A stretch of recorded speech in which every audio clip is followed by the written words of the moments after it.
Bonjour, c'est Dominique. Alors voilà, la quatrième vidéo sur les questions de base pour le scrapbooking. Alors là, je suis rendue à faire le système de reliure. Alors, je vais parler de différents systèmes de reliure.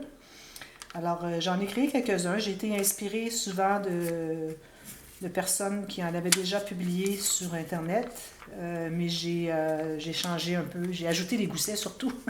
Parce que moi, vous savez, ça me prend des goussets. Mes pages, là, qui soient...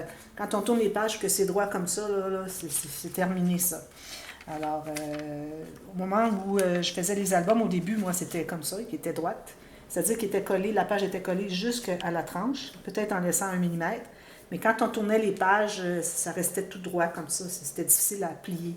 Alors, chercher un système, qu'est-ce que je pourrais bien faire pour que ça soit pas si raide. Et puis là, bien... j'ai trouvé des idées, mais comme je vous dis, c'est des idées que j'ai trouvées qui n'avaient pas nécessairement de gousset pour différents types de reliures, pour différents types d'albums ou de pages. Et puis, moi, ben, j'ai ajouté mes goussets, ce que j'appelle mes goussets d'aisance. Alors, c'est pour que les pages se couchent. Alors, j'en ai quelques-uns. Vous avez déjà vu, on empile et on plie. Alors ça, vous pouvez me demander un peu pourquoi ça s'appelle comme ça. C'est que, je pense que j'en ai un ici. Alors, quand on fait, là je vais faire un petit, vous allez avoir un petit primaire ici parce que celui-là n'est pas publié encore. Il y a un tuto qui s'en vient par exemple, j'ai promis que je ferai des tutos. Alors, je vais tenter de ne pas trop montrer. Alors, ce qui arrive, c'est que c'est des bandes individuelles qui sont soit attachées à la tranche, c'est-à-dire attachées à la page, ensuite collées à la tranche, mais dernièrement, j'ai fait le système où est-ce qu'on va coller nos bandes à la tranche, ensuite on met nos pages à l'intérieur, ce qui est beaucoup plus facile à manipuler. Mais on empile et on plie, ce qui arrive, c'est que j'ai pensé avoir des bandes individuelles pour chaque page, et puis dépendamment de l'épaisseur des pages, on va les placer là où est-ce que, en gardant tout l'espace dont on a besoin entre les pages, selon les interactions des couverts et puis l'épaisseur des pages, etc., avec les interactions de chaque côté. Alors, c'est ce qui nous permet de les mettre à des différents espaces, alors c'est-à-dire entre chaque page, c'est pas nécessairement le même espace parce que ce ne sont pas des pages identiques. Alors, c'est pour ça que j'ai créé lui. Pourquoi est-ce que c'est on empile? C'est qu'au départ, quand je l'avais fait, je laissais beaucoup de la partie du... je vais vous montrer. Alors, supposons que j'ai cette partie ici qui est attachée dans la page. Ensuite, on a le gousset d'aisance qui fait que les pages vont se tourner. Et ensuite, j'avais un morceau, je vais le couper pour que vous compreniez mieux, le morceau qu'on colle sur la tranche de l'album, quand c'est le temps de poser les pages, il se trouvait être plus large. Et puis, si j'avais des pages qui n'étaient pas si épaisses, alors je me trouvais à mettre la prochaine par-dessus cet espace-là, par-dessus la portion de cette bande qui est déjà collée. Alors, j'en mettais une là, ensuite elle était plus large, l'autre, je la mettais par-dessus. Alors, on les empilait finalement. Peut-être pas empilées les unes par-dessus les autres, mais il y avait toujours une section qui était empilée un peu par-dessus. Ça, j'avais suivi, j'avais regardé une vidéo de Scrappin' Rabbit qui faisait ce système, sauf qu'elle n'avait pas le gousset d'aisance. Elle n'avait que le pli comme ceci. Elle avait sa page au complet et un pli. Elle collait cet espace-là. Elle mettait l'autre par-dessus, dépendamment de l'espace dont elle avait besoin entre les pages. Et puis, elle les empilait comme ça. Il y avait toujours une portion qui était dessous la prochaine qu'elle mettait. Alors, moi, j'ai suivi un peu cet exemple, sauf que j'ai ajouté le gousset d'aisance. Et puis, après avoir fait quelques albums, et surtout que mes interactions, mes pages deviennent de plus en plus épaisses, alors je me suis trouvée à étirer un peu, alors disposer avec plus d'espace entre chaque page pour laisser de la place pour que les pages se tournent. Comme vous voyez, c'est quand même assez large ici, là. Alors, il fallait que ça puisse se tourner. Alors, on a toujours besoin au moins de 1 cm entre chaque page, plus l'épaisseur des interactions qu'il y a de chaque côté. Je monte en haut, mais je pense que vous voyez juste en bas. Alors, ici, vous voyez, ici. Alors, là, en faisant mes pages de plus en plus imposantes, alors je me suis trouvée à ne plus empiler. Et puis aussi, j'ai enlevé un peu de l'épaisseur ici, la largeur un peu de la bande qui était collée à la tranche. Je trouvais que c'était un petit peu trop large pour rien, alors j'en avais enlevé un petit peu. Surtout que ça cachait aussi la marque de la prochaine, à condition de peut-être d'avoir fait la marque en haut, puis on suit environ, mais juste en bas, puis on voit les prochaines où est-ce qu'on doit les mettre. Alors, en réduisant l'espace de cette bande ici, et en ayant mes pages plus larges, donc en laissant plus d'espace, bien là, je ne les empilais plus. Ils devenaient toutes séparées. Mais elle plie. Alors, j'ai décidé de la garder quand même parce que j'en avais parlé beaucoup. J'ai fait des tutos, puis là, je ne voulais pas changer de nom. Alors, c'est la raison pour laquelle ça s'appelle On empile et on plie. Alors, ça, c'en est un. Quand vous avez des pages qui sont moyennement d'épaisseur moyenne, comme celle-ci, c'est recommandé. Ça commence à être un petit peu épais. Alors, si vous avez comme 6 mm ou plus chaque côté d'une page, là, ça commence à être un peu lourd. Alors là, je recommande la technique empile et on plie double. André va vous mettre ici l'info pour vous rendre, alors le lien pour vous rendre à la vidéo qui explique, le tuto express qui explique comment la faire. Alors ça, à ce moment-là, vous allez voir, c'est tout simplement que votre cartonnette ici, elle est double. Ça, c'est ce que j'ai utilisé ici, parce que je vois que j'ai 2 cartons. Alors, j'ai trouvé que mes pages étaient suffisamment épaisses que ça prenait double. Sinon, ça se trouve à plier. Alors, les pages font ça quand elles veulent tourner. Donc, ça fait des... je portais à dire twist, mais alors c'est ça. Surtout si vous utilisez du papier cartonné plus mince, même s'il est double, ça serait peut-être pas suffisant. Alors, c'est vraiment important d'avoir du papier cartonné plus épais, au moins pour vos systèmes de reliure. Alors, un peu de chaque couleur que vous avez des papiers de base. Parce que vous voyez, regardez, c'est ça que ça fait. Alors, si votre page n'est pas complètement touchée à terre, comme les miennes, alors j'avais peut-être mis 1 mm, mais ça fait que finalement, ça touche à la tablette. Alors, si c'est suspendu et que votre page est épaisse et puis que vous avez du papier mince ici, non seulement ça pourrait venir qu'à déchirer ici, comme ceci, mais ça pourrait venir qu'à pivoter, twister, comme je dis, faire ça comme ça. Alors, ça va vouloir faire ça. Ça m'est déjà arrivé, je l'avais fait une fois, puis j'ai dit, bon, c'est terminé, il faut que j'utilise du papier plus épais. Alors, ça, c'est très important. Ensuite, les pages flottantes, alors, justement, celui qu'on avait fait pour Noël, c'est les pages flottantes. Alors, lui, il est très facile, c'est mon préféré, parce que on se trouve à avoir ces bandes ici, qui sont doubles, c'est-à-dire qu'elles sont creuses à l'intérieur. Elles sont collées dans la page avant qu'on installe les pages à la tranche. Alors là, on a un système qui fait tout simplement des U. C'est des U un après l'autre. Et puis, celui-là, je l'utilise souvent quand j'ai des pages identiques. Alors, dans le sens que toute l'épaisseur est la même entre chaque. Alors, c'est facile à ce moment-là. Mais vous pourriez quand même l'utiliser, même si vous avez des pages qui sont inégales, comme celui-ci. Mais utilisez la technique pour calculer à quel endroit vous mettez les pages selon l'épaisseur qu'elles ont, où est-ce qu'elles veulent se placer sur la tranche. Mais si vous avez des pages qui se répètent, alors vous pouvez aller vraiment avec le système que vous avez vu, que j'ai fait finalement pendant la vidéo Votre cadeau de Noël. Alors j'aime bien d'avoir les pages flottantes parce que le système de reliure ne va pas jusqu'en haut ou en bas. Alors, c'est comme si la page était flottante parce qu'elle n'est reliée par le centre, que par le centre. Alors, ça, c'est très intéressant. Je l'aime beaucoup. Alors, voilà. Et puis ça, ben, c'est très solide. Alors, parce que vous avez votre système de reliure qui est en U, qui va servir finalement d'attache pour entrer cette bande qui est creuse à l'intérieur.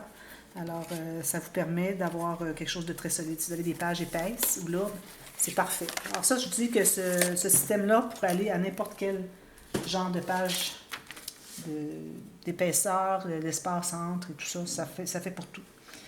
Le fameux U-Flex Impérial, dont j'avais fait un concours pour le nommer. Là, je ne l'ai pas ici avec moi. Oui, j'en aurais eu un, mais finalement, bon, je ne l'ai pas apporté. Mais ici encore, je vous mets le lien du tuto que j'avais fait. C'était l'album Super Facile pour débutants. Alors, juste ici, André va vous mettre le lien, comment vous rendre pour voir comment le fabriquer. Alors, le U-Flex, c'est un système de U, où est-ce qu'on a un grand U, un moyen U et un petit U, mais ça, c'est le système de U normal, c'est avec un gousset de plus en haut.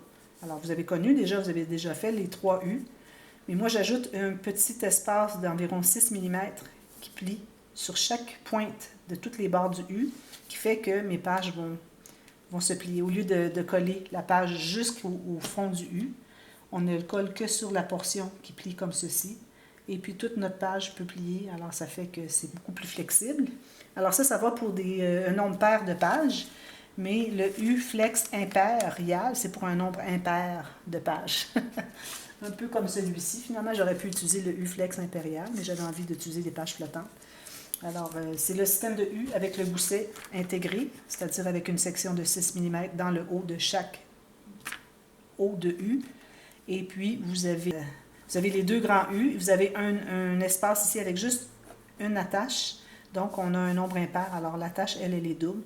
Alors, vous allez voir dans l'album, je l'ai fait aussi pour... oui, c'est ça. Je l'ai fait pour l'album Super Facile avec Home Sweet Home, je crois. Oui. Ensuite, les pages couchées. Alors là, les pages couchées, vous avez une série de tutos qui s'en vient très bientôt. Alors, j'avais enregistré l'été dernier. J'ai toujours mis quelque chose d'autre en priorité. J'ai toujours voulu publier autre chose. Puis c'est la dernière qui me reste que j'ai enregistrée l'été dernier. Alors, ça va être la suivante. Après cette série, vous allez commencer tout de suite avec les pages couchées. Alors, je recommande de le voir parce que c'est très intéressant. Je donne un petit exemple. Alors, on a un folio. Un folio à 3 sections. J'ai fait un petit modèle réduit ici. Et puis, comme vous voyez, on a une attache ici. On a une page avec des interactions. Est-ce que j'ai la bonne? Un petit peu. C'est ici. Oui, c'est ça, c'est correct. Alors, on se trouve avoir deux tranches. Alors, on a une page qui est collée. Là, les pages se trouvent être collées sur la tranche, chaque côté. Et puis, on en a une qui est collée sur le côté gauche et l'autre est plus au centre. Ce qui fait que l'espace ici est fait que on a de l'espace pour, quand on ferme le livre, que les interactions ont l'espace à avoir ici. Vous voyez l'espace qui est entre chacune. Et puis, en plus, les pages sont droites. Mais quand on ouvre l'album, là, il n'y a pas de poids dessus, c'est difficile à visualiser. Là. Mais quand on l'ouvre, les pages restent couchées parce qu'il y a un gousset qui est ajouté. J'ai vu beaucoup des folios, les gens qui mettaient des pages sur les tranches comme ceci, en quinconce, hein, mais qu'il n'y avait pas de gousset. Alors, quand elles ouvraient des pages, ça faisait ça. Ça ne veut pas se plier. Alors, ça fait ça, c'est pas correct. Ça prend un gousset. J'ai vu une personne qui l'a fait. Je crois que c'était... Claire de My Creative Spirit, je ne suis pas certaine, je crois que c'est elle qui l'a fait. Et puis, ça se couche comme ceci. Alors ça, c'est des pages couchées. Vous allez voir ça très bientôt, ça commence après la série des réponses aux questions. Alors, j'ai bien hâte parce que c'est très intéressant. Ensuite, alors, pourquoi choisir une ou l'autre? Alors, ça, c'est parce que ça se trouve être un folio avec une page chaque côté. Alors, c'est important vraiment de calculer à quel endroit qu'on met sur la tranche. Pourquoi est-ce qu'on choisirait on empile et on plie double? C'est parce qu'on a des pages qui sont inégales et qui sont lourdes. Là, je vous dis, pas plus que 6 mm chaque côté, là, ça serait trop. Là, ça devient trop d'interactions. Alors, des doublures de pages et des grands rabats de pages, plus des interactions pop-up sur chaque côté de la page, c'est trop. Alors, on fait peut-être sauter les grands rabats de pages. On garde peut-être une doublure de page de un des deux côtés, et puis on peut mettre un pop-up chaque côté. Je ne vais pas plus que ça. Là. Je ne recommande pas d'aller plus que ça. Les pages flottantes, ça va à tout. Ça peut aller à tout. Le U-flex impérial, c'est quand on a des pages qui sont égales, parce que tous les espaces entre les U, tous les barres qui remontent, sont les mêmes. Pour ce qui est du U-flex normal, pour un nombre pair de pages, et pour le U-flex impérial, pour un nombre impair de pages, à cause de celui-ci au centre, qui se trouve être fait différemment. Alors, vous allez voir le lien que je vous ai donné un peu plus tôt. Alors, c'est ça, tout simplement. Puis, ou si vous préférez une, alors si vous décidez, je dis, moi, je vais faire les pages flottantes pour tout, ça va. C'est le système de reliure qui va pour tout. Alors là, poser les pages droites sur la reliure. Alors ça, les gens, parfois, ont de la difficulté. Pour ce qui est de poser les pages, quand on a les pages avec la bande, avec le gousset d'aisance, et les poser sur la tranche. Alors, j'ai fait dernièrement, je vais vous donner encore ici l'info, André va vous donner le lien, comment fabriquer le nouveau système, on empile ou on plie, ou quel qu'il soit, où est-ce qu'on adhère nos bandes sur la tranche avant de poser les pages. C'est beaucoup plus facile. Alors, pourvu que vous soyez tout parallèle et parallèle avec la tranche, perpendiculaire en haut, tout bien égal en haut et en bas les unes aux autres, à ce moment-là, ça devrait être tout égal. Si on va avec le système où est-ce qu'on pose nos pages finalement, qui ont déjà leur bande, qu'on les pose là. C'est peut-être plus difficile parce qu'il faut vérifier chaque côté. On n'a pas d'accès, on a les autres pages qui veulent se décoller, alors c'est un petit peu plus difficile. Mais encore là, important d'être bien droit. Et quand vous posez une page, surtout si elle est bien large, vous avez encore plus de chances de le faire droit parce que vous allez vous servir de la page précédente, pourvu qu'elle soit bien parallèle, pour enligner la prochaine, pour que la prochaine soit bien égale jusqu'au bout. Plus qu'elles sont larges, vos pages, plus que si vous enlignez le bout, la portion la plus loin, plus que vous allez être égal toutes les pages ensemble. Parce que vous avez un repère qui est loin de la tranche. Plus qu'il est loin de la tranche, plus que vous avez de chances que votre page soit droite. Alors ça, c'est important. Et puis, ensuite, corriger les pages pas droites. Alors, une fois que c'est collé, tout ça, moi, je ne peux pas vraiment... ce que vous pouvez toujours faire, c'est de couper. Vous avez une page qui n'est pas droite, alors vous la coupez.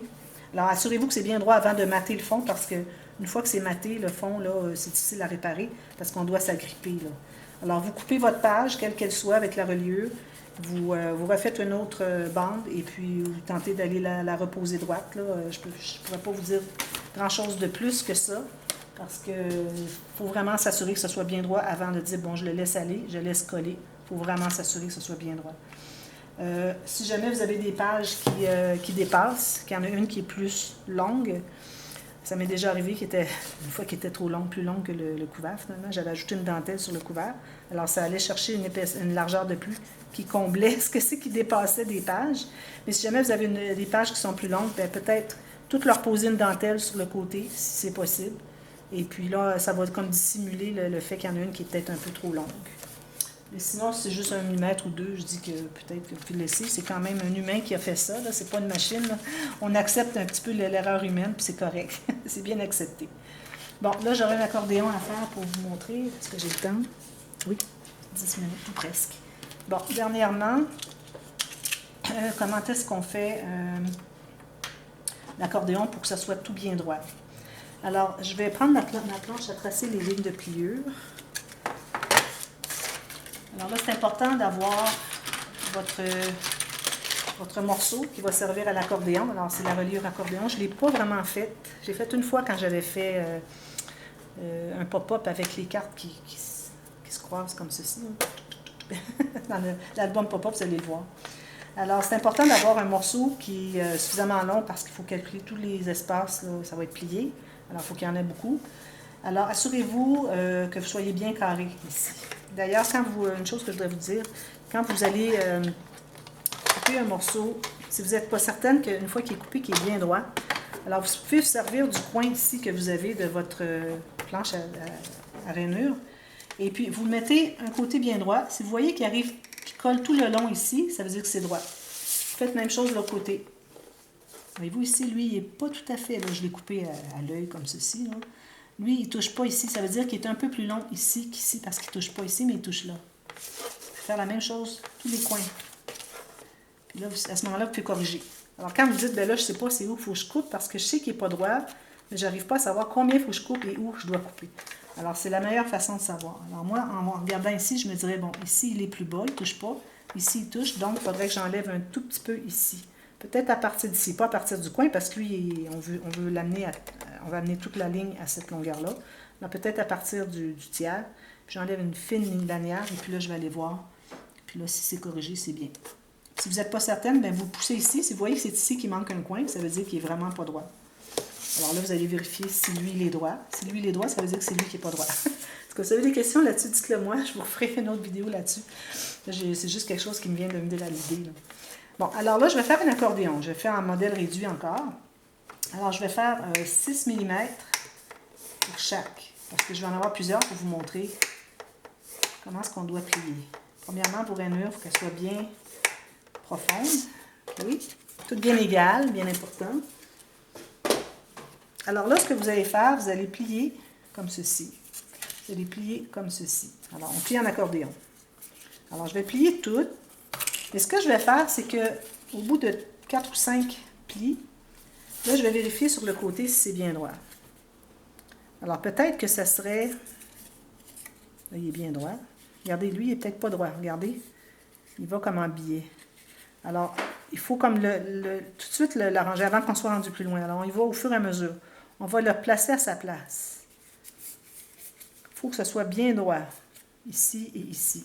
Puis là, on va presser. Ceux-là, ils vont être déterminés, ils sont bien pressés. Alors, vous assurez que ce soit bien droit.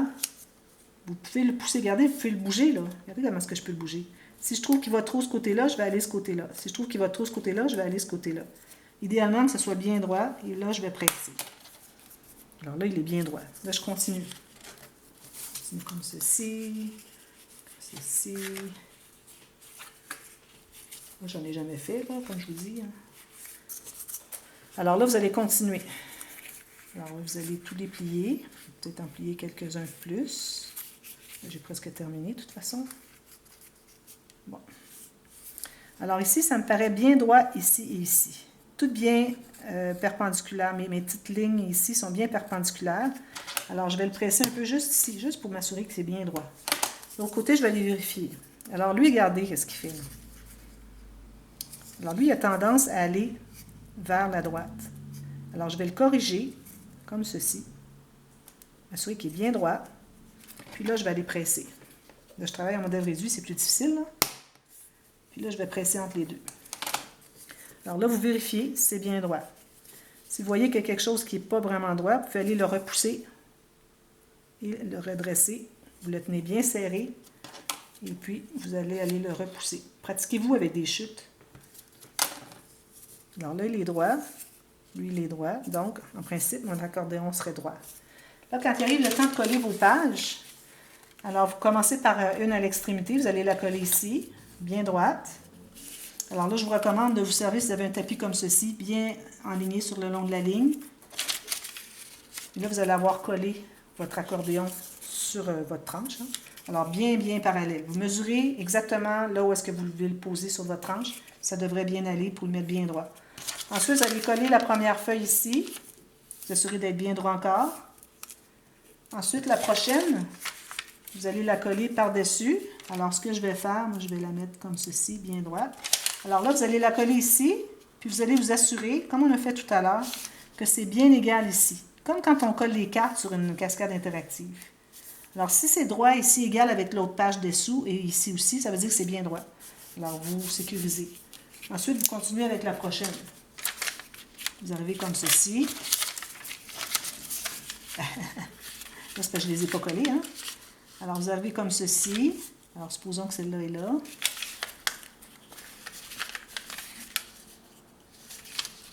Alors, vous le placez sur le coin. Ensuite, vous allez vous assurer que c'est bien droit avec celle en dessous avant de sécuriser. Si vous voulez aussi, vous pouvez les coller sur votre accordéon avant de poser votre accordéon sur votre tranche. Là, quand vous avez posé votre accordéon sur votre tranche, vous avez un grand morceau qui est collé ici. Alors, c'est facile pour vous d'enligner pour être bien parallèle avec votre couvert d'album. Alors, puis vous en avez une autre ici. Alors, vous collez. Et puis là, vous êtes certaine que vous êtes bien droite parce que vous avez la ligne tout le long ici qui suit exactement le bord de votre album. Alors, je ne l'ai pas expérimenté, mais d'après moi, si vous posez toutes vos pages sur votre accordéon avant de poser l'accordéon, parce que l'accordéon, il est tellement petit que la marge d'erreur est grande, parce que la marge de manœuvre est grande.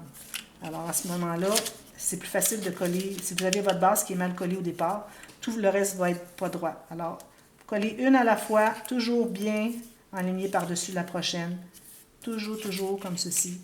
Et puis, première chose que vous allez savoir, vous allez être rendu à la dernière. Tout est bien droit. Il vous reste juste à coller votre accordéon sur votre album et vous fiez au couvert de l'album pour voir si vos pages de chaque côté sont bien droites avec la ligne du couvert de l'album. Moi, c'est mon explication. Alors, voilà. C'est ce que je pense là, pour ce qui est de système de reliure. Si vous avez des questions, n'hésitez pas à écrire. Je vous répondrai. J'ajouterai la partie B si c'est nécessaire. Et puis, je voudrais vraiment répondre à toutes les questions de tout le monde. toujours. On travaille ensemble, puis on communique, et puis on s'échange des services, puis c'est parfait. Alors, voilà. Merci. Alors, on se revoit demain pour une autre série. Alors, à demain. Bye bye.